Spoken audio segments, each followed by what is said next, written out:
नमस्कार दोस्तों, बहुत बहुत स्वागत है आपका हमारे YouTube channel study with smartness में।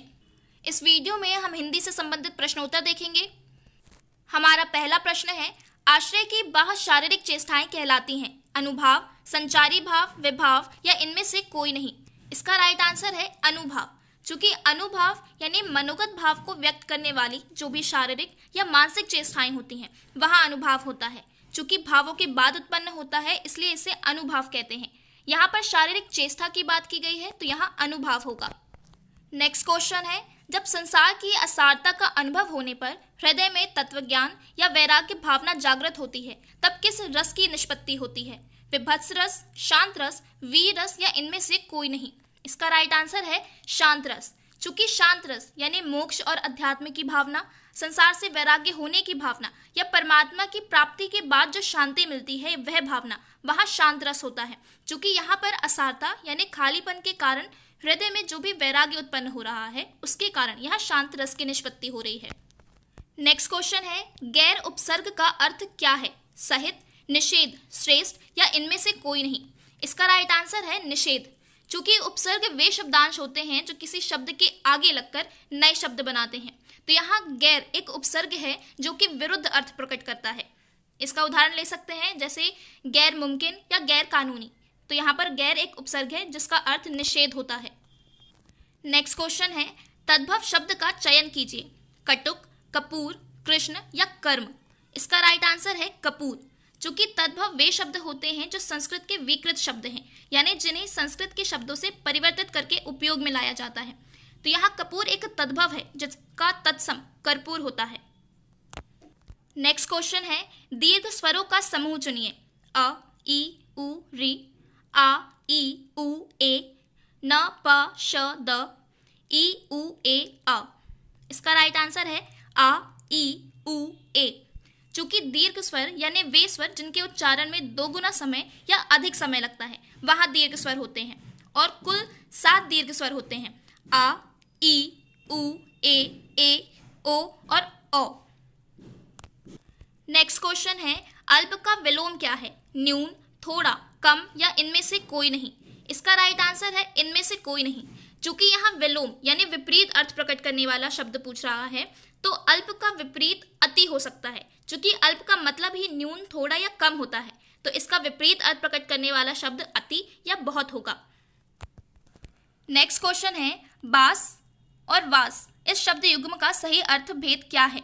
गंध, सुवास, गंध, निवास, निवास, सुवास या गंध, दुर्गंध। इसका राइट आंसर है गंध, निवास। चूंकि बास का मतलब बदबू या दुर्गंध से होता है जबकि वास का मतलब निवास करना या रहने का स्थान से होता है, तो इस शब्द युग्म का सही अर्थभेद गंध और निवास होगा। नेक्स्ट क्वेश्चन है, निम्न शब्द युग्म में कौन सा विकल्प गलत है? चुनिए। भट्ट, भट्ट, प्रथा, प्रथा, पवन, पावन, प्राप्त, पाना। इसका राइट आंसर है प्राप्त, पाना। चूंकि प्राप्त और पाना ये विकल्प गलत होगा क्योंकि यहाँ पर प्राप्त का अर्थ पाना बताया गया है जबकि बाकी शब्द युग्मों में मात्रा का बदलाव करके शब्द बदले गए हैं। नेक्स्ट क्वेश्चन है, सर्वनाम के कितने भेद होते हैं? 4, 6, 5 या 3। इसका राइट आंसर है 6। सर्वनाम के 6 भेद होते हैं। पुरुषवाचक, निश्चयवाचक, अनिश्चयवाचक, निजवाचक, संबंधवाचक और प्रश्नवाचक। तो सर्वनाम 6 प्रकार के होते हैं। नेक्स्ट क्वेश्चन है, निम्न में से कौन व्यंजन संधि का उदाहरण है? निस्तेज, संवाद, निरर्थक या कनकटा। इसका राइट आंसर है संवाद। संवाद व्यंजन संधि का उदाहरण है और जब हम इसका संधि विच्छेद करते हैं तो सम, धन, वाद के रूप में इसका विच्छेद होता है। तो संवाद एक संधि व्यंजन संधि का उदाहरण है। नेक्स्ट क्वेश्चन है, नदीधर उर्मी का संधि शब्द क्या होगा? नदूर्मी, नथूर्मी, नदीर्मी या नधूर्मी। इसका राइट आंसर है नधूर्मी। जब हम नदी और उर्मी को जोड़ेंगे तो उससे नधूर्मी शब्द बनेगा, यानी नधूर्मी का संधि विच्छेद नदी, धन, उर्मी के रूप में होगा। नेक्स्ट क्वेश्चन है, द्वंद्व समास के कितने भेद होते हैं? 2, 3, 4 या 5। इसका राइट आंसर है 3। चूंकि द्वंद्व समास जिसमें दोनों ही पद प्रधान होते हैं और द्वंद्व समास के 3 भेद होते हैं, इतरेतर, समाहार और विकल्पक। नेक्स्ट क्वेश्चन है, साधारण धर्म व वाचन शब्द किस अलंकार के भेद हैं? उपमा अलंकार, श्लेष अलंकार, रूपक अलंकार या अनुप्रास अलंकार। इसका राइट आंसर है उपमा अलंकार। चूंकि उपमा अलंकार यानी जब किसी व्यक्ति या वस्तु की तुलना किसी अन्य व्यक्ति या वस्तु से की जाती है।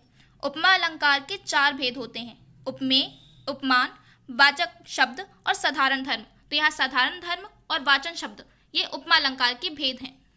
नेक्स्ट क्वेश्चन है, प्रतीप अलंकार संबंधित है रूपक अलंकार, श्लेष अलंकार, उपमा अलंकार या यमक अलंकार। इसका राइट आंसर है उपमा अलंकार। चूंकि प्रतीप का मतलब उल्टा या विपरीत होता है, जिस तरीके से उपमा अलंकार में उपमान को उपमेय से श्रेष्ठ बताया जाता है, उसी के विपरीत प्रतीप अलंकार में उपमेय को श्रेष्ठ बताया जाता है। नेक्स्ट क्वेश्चन है, पत्थर का पर्यायवाची नहीं है विटप, पाहन, प्रस्तर या उपल। इसका राइट आंसर है विटप। चूंकि पर्यायवाची यानी एक से अर्थ प्रकट करने वाले शब्द, तो पत्थर को हम पाहन, प्रस्तर या उपल कह सकते हैं। इसके अलावा इसे पाषाण भी कह सकते हैं, लेकिन विटप इसका पर्यायवाची नहीं है, क्योंकि विटप का मतलब वृक्ष होता है। ये आज के हमारे हिंदी के इंपॉर्टेंट क्वेश्चन थे। Thanks for watching study with smartness. Please like, share and subscribe.